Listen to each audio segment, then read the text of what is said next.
Capítulo 8. Poder Judicial. Artículo 138.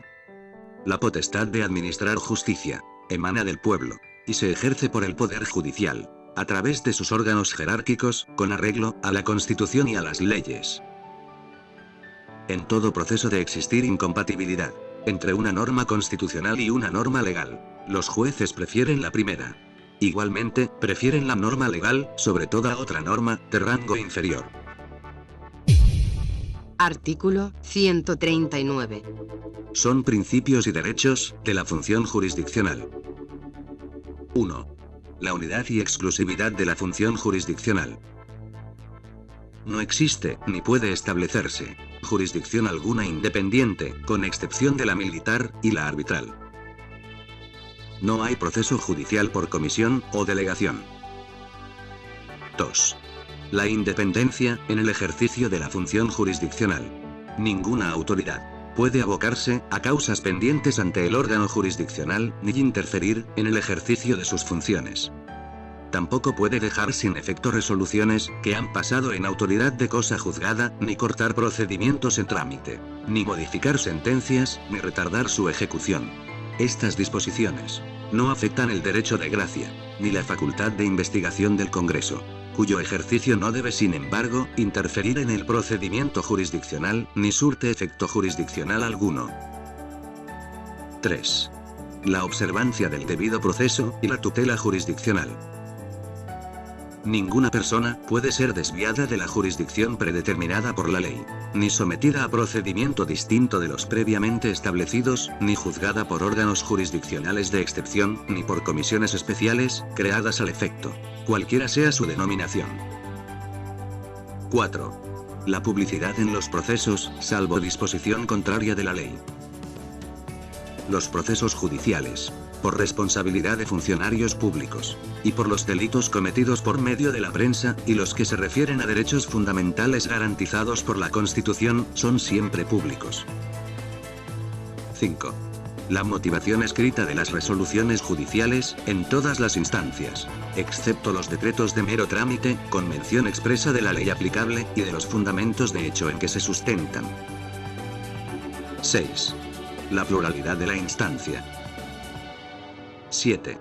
La indemnización, en la forma que determine la ley, por los errores judiciales, en los procesos penales, y por las detenciones arbitrarias, sin perjuicio de la responsabilidad a que hubiere lugar. 8. El principio de no dejar de administrar justicia, por vacío o deficiencia de la ley. En tal caso, deben aplicarse los principios generales del derecho, y el derecho consuetudinario. 9. El principio de inaplicabilidad, por analogía de la ley penal, y de las normas que restrinjan derechos. 10. El principio de no ser penado, sin proceso judicial. 11. La aplicación de la ley más favorable al procesado, en caso de duda o de conflicto entre leyes penales. 12. El principio de no ser condenado en ausencia. 13.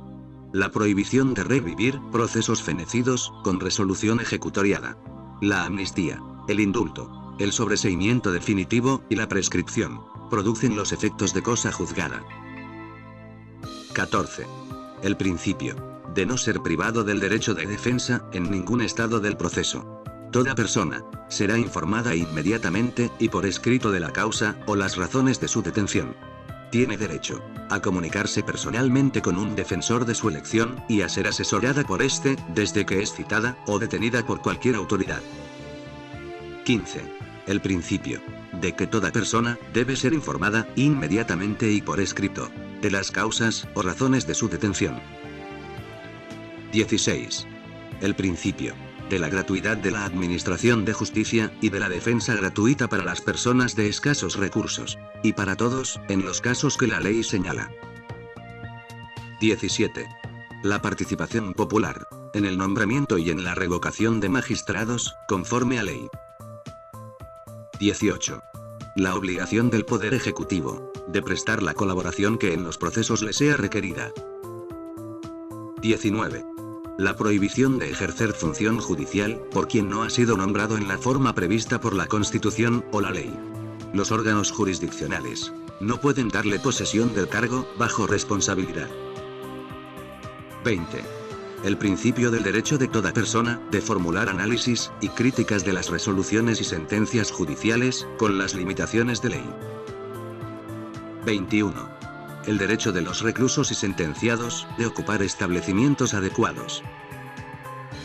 22. El principio de que el régimen penitenciario tiene por objeto la reeducación, rehabilitación y reincorporación del penado a la sociedad. Artículo 140. La pena de muerte solo puede aplicarse por el delito de traición a la patria en caso de guerra y el de terrorismo, conforme a las leyes y a los tratados de los que el Perú es parte obligada. Artículo 141. Corresponde a la Corte Suprema fallar en casación o en última instancia, cuando la acción se inicia en una Corte Superior, o ante la propia Corte Suprema, conforme a ley. Asimismo, conoce en casación las resoluciones del fuero militar, con las limitaciones que establece el artículo 173. Artículo 142. No son revisables en sede judicial las resoluciones del Jurado Nacional de Elecciones en materia electoral, ni las del Consejo Nacional de la Magistratura en materia de evaluación y ratificación de jueces. Artículo 143. El Poder Judicial está integrado por órganos jurisdiccionales que administran justicia en nombre de la nación, y por órganos que ejercen su gobierno y administración.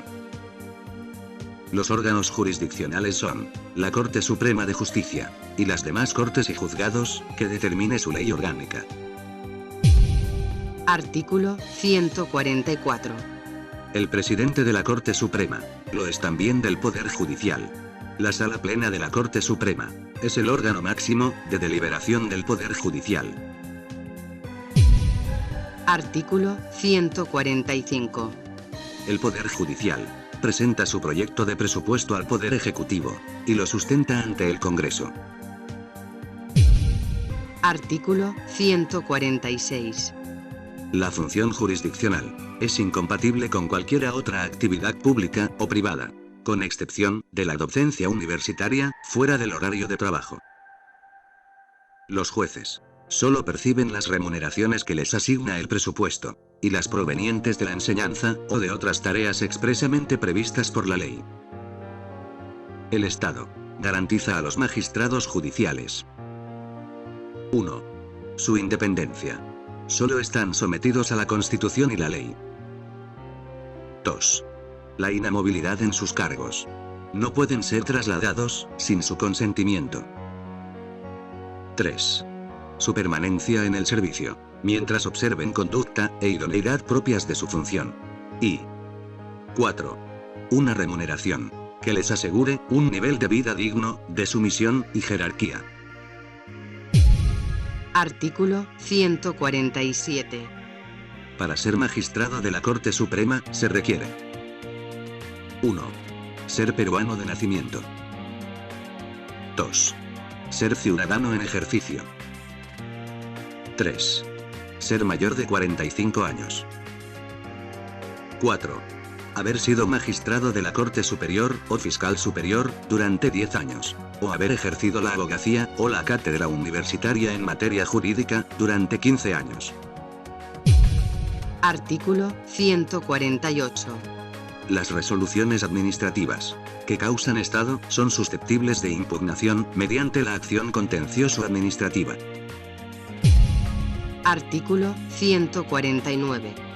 Las autoridades de las comunidades campesinas y nativas, con el apoyo de las rondas campesinas, pueden ejercer las funciones jurisdiccionales dentro de su ámbito territorial, de conformidad con el derecho consuetudinario, siempre que no violen los derechos fundamentales de la persona. La ley establece las formas de coordinación de dicha jurisdicción especial con los juzgados de paz y con las demás instancias del Poder Judicial.